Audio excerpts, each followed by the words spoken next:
So, good day po. So ngayon po is papakita po namin sa inyo yung sa aming pong website ang PHP and CRUD functionalities po. So, una po is maglalagin po tayo sa ating website, which is, ano na lang po natin na admin. And then the password is 1, 2, 3, 4.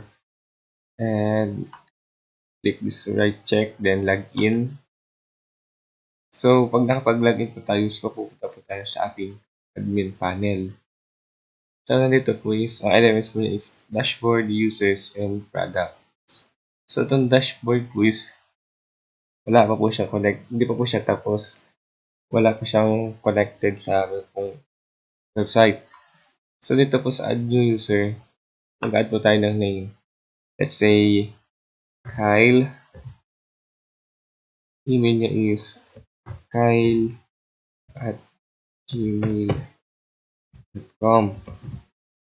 Then, password, sige natin Kyle. Then, add user natin. So, milalabas po din siya. User added successfully po. So, once na nag-anda natin, yan, makikita po natin. Meron po tayong, inad po natin Kyle na name, na email. Then, meron po siya edit and delete. So, once na nag-anda natin po siya dito sa admin dashboard, ito po tayo sa ating database.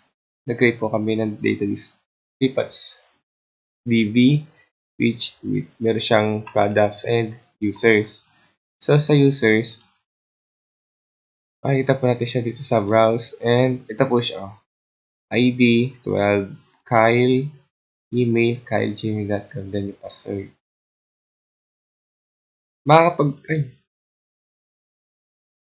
Makakapag ano po siya ng dito, makakapag-edit and delete na po rin naman. So let's say edit po natin tong Kyle. Nagdagay natin Afilido Velasco. Update po natin siya. Ilalabas yung localhost uses successfully. Then okay. So ito po siya. Refresh. So ayun po. 12 Kyle Velasco @gmail.com. So, pag magde-delete naman po, let's say delete po natin tong Raymond Carrido@gmail.com. Delete po natin. So, ganun, ilalabas din po siya. User deleted successfully. So, tayo sa ating database. Refresh. So, yun po. Nawala po yung Raymond Carrido. So, ganun din naman po sa products.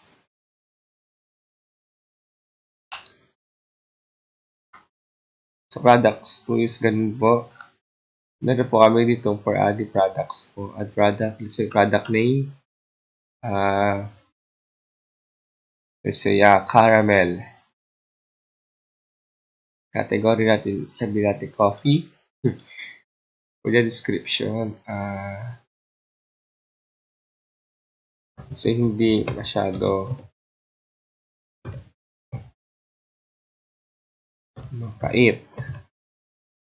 Price, let's say natin 110. Then add product. Product added successfully din po, may lalabas din po siya. Punta tayo sa ating database. Makikita siya sa products. So, ayun. Product ID 8. Product name natin is caramel. Category is coffee. Product description, hindi masyado mapait. And product price, 110. Let's say isa pa. Product name.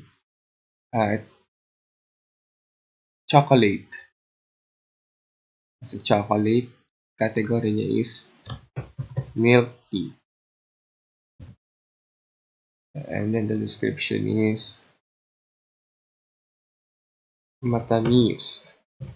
And price is, let's say, bigyan natin ng 90. Then add product.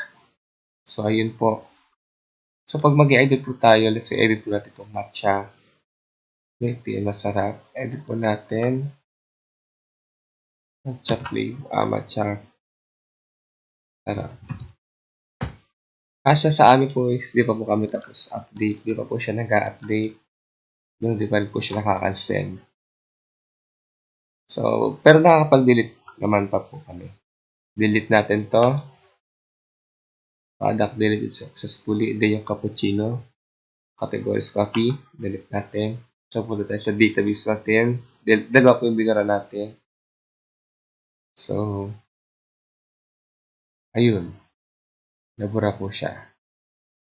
So, ito na po yung ating dalawang natira sa ating admin panel.